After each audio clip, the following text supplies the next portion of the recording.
ओम नमः चंडिकाय। जय माता दी। दोस्तों, आज नवरात्रि का 9वां दिन है। आज माँ देवी की सिद्धिदात्री की पूजा अर्चना की जाती है। आज हम आप सभी को श्री दुर्गा सप्तशती पाठ में अध्याय 12, 13 और श्री कुंजिका स्तोत्र का आप सभी को पाठ करके सुनाएंगे। आइए रसपान कीजिए कथा अध्याय 12 का, जिसमें वर्णन है देवी चरित्रों के पाठ का महात्म्य। आइए ध्यान करते हैं माँ देवी का। मैं 3 नेत्रों वाली दुर्गा देवी का ध्यान करता हूँ। उनके श्री अंगों की प्रभा बिजली के समान है। वे सिंह के कंधे पर बैठी हुई भयंकर प्रतीत होती है। हाथों में तलवार और ढाल लिए अनेक कन्याएं उनकी सेवा में खड़ी है। वे अपने हाथों में चक्र, गदा, तलवार, ढाल, बाण, धनुष, पास और तर्जनी मुद्रा धारण किए हुए हैं। उनका स्वरूप अग्निमय है तथा वे माथे पर चंद्रमा का मुकुट धारण करती है। देवी बोली, हे देवताओं, जो एकाग्रचित होकर प्रतिदिन इन स्थितियों से मेरा स्तवन करेगा, उसकी सारी बाधाएं निश्चय दूर कर दूंगी। जो मधुकैटव का नाश, महिषासुर का वध तथा शुंभ निशुंभ के संहार के प्रसंग पाठ करेंगे तथा अष्टमी, चतुर्दशी और नवमी को भी जो एकाग्रचित हो भक्ति पूर्वक मेरे उत्तम महात्मा का श्रवण करेंगे, उन्हें कोई पाप नहीं छू सकेगा। उन पर पाप जनित आपत्तियां भी नहीं आएगी। उनके घरों में कभी दरिद्रता नहीं होगी तथा उनको कभी प्रेम जनों की विछोह का कष्ट भी नहीं भोगना पड़ेगा। इतने ही नहीं, उन्हें शत्रु से, लुटेरों से, राजाओं से, शस्त्र से, अग्नि से तथा जल की राशि से भी कभी कोई भय नहीं रहेगा। इसलिए सबको एकाग्रचित होकर भक्ति पूर्वक मेरे इस महात्मा को सदा पढ़ना और सुनना चाहिए। यह परम कल्याण कारक है। मेरा महात्मा महामारी जनित समस्त उपद्रव तथा आध्यात्मिक आदि तीनों प्रकार की उत्पत्तियों को शांत कराने वाला है। मेरे जिस मंदिर में प्रतिदिन विधि पूर्वक मेरे इस महात्मा का पाठ किया जाता है, उन स्थान को मैं कभी नहीं छोड़ती। वह सदा ही मेरे संधिधान बना रहता है।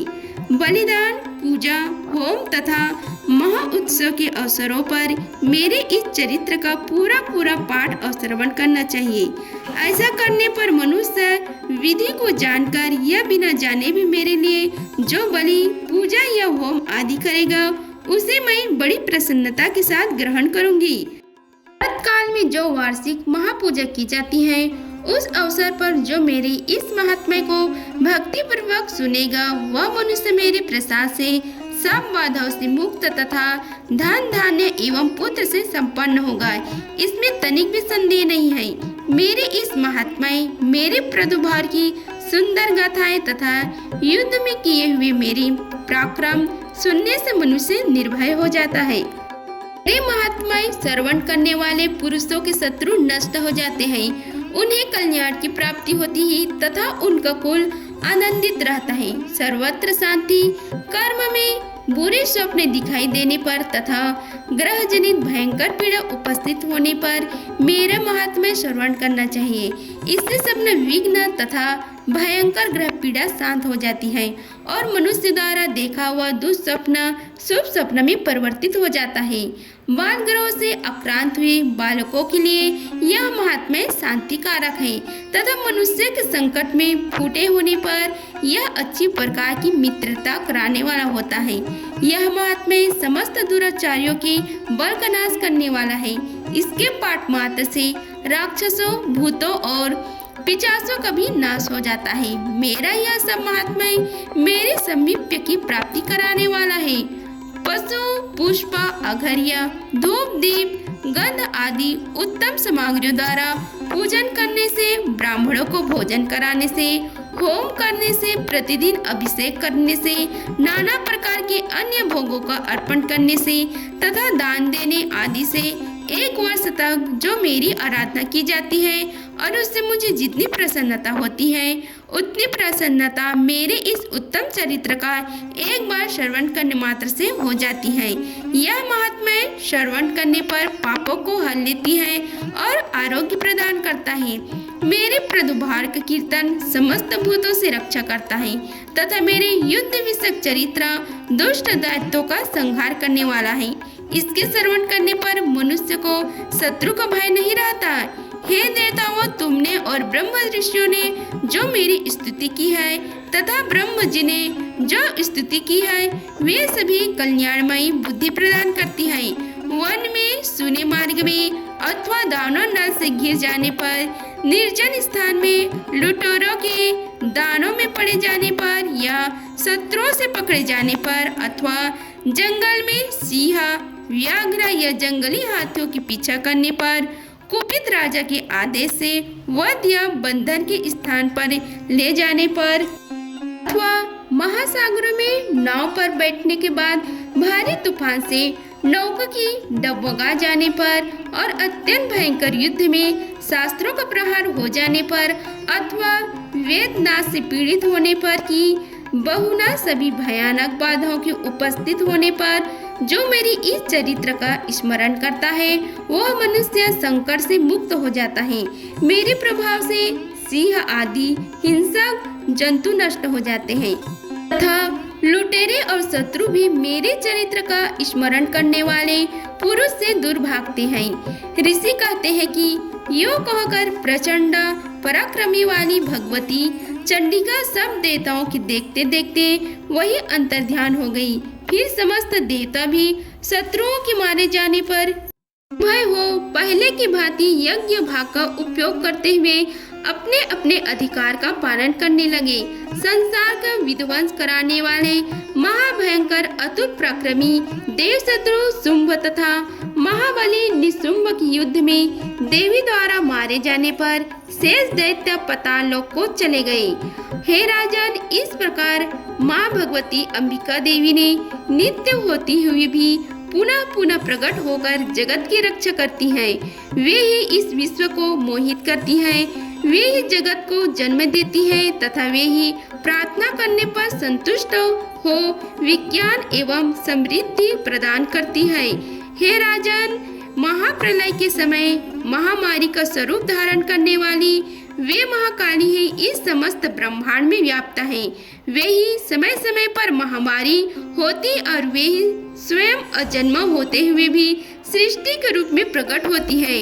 वे ही सनातनी देवी ही समय अनुसार संपूर्ण भूतों की रक्षा करती है। मनुष्य के अभ्युदय के समय वे ही घर में लक्ष्मी के रूप में स्थित हो उन्नति प्रदान करती है और वे ही अभाव के समय दरिद्रता बनकर विनाश का कारण होती है।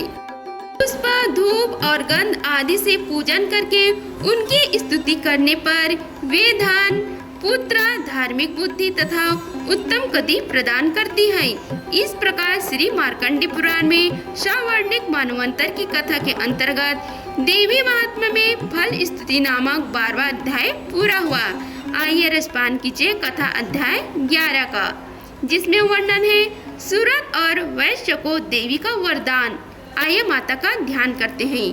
जो उदय काल के सूर्य मंडल सी कांति धारण करने वाली है, जिनके 4 भुजाएं और 3 नेत्र हैं तथा जो अपने हाथों में पास, अंकुश, वर एवं अभय की मुद्रा धारण किए रहती है, उन शिवा देवी का मैं ध्यान करता हूँ।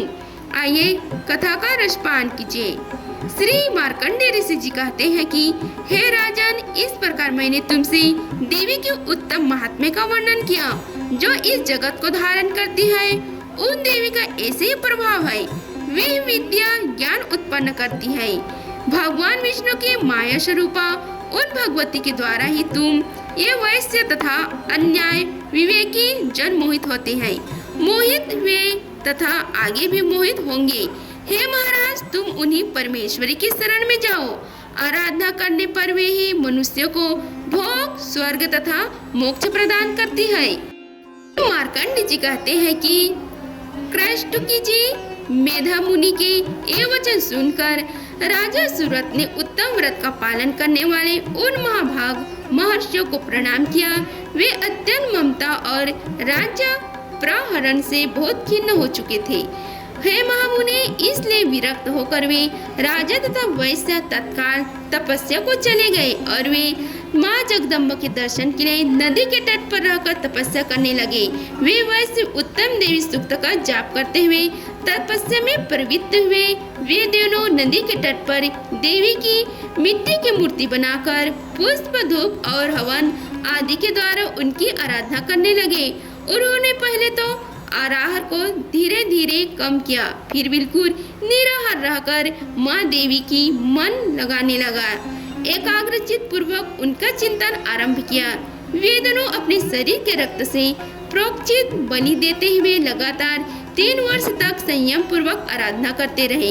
इस पर संपन्न होकर तथा प्रसन्न होकर जगत को धारण करने वाली माँ चंडिका देवी ने प्रत्यक्ष दर्शन देकर कहा।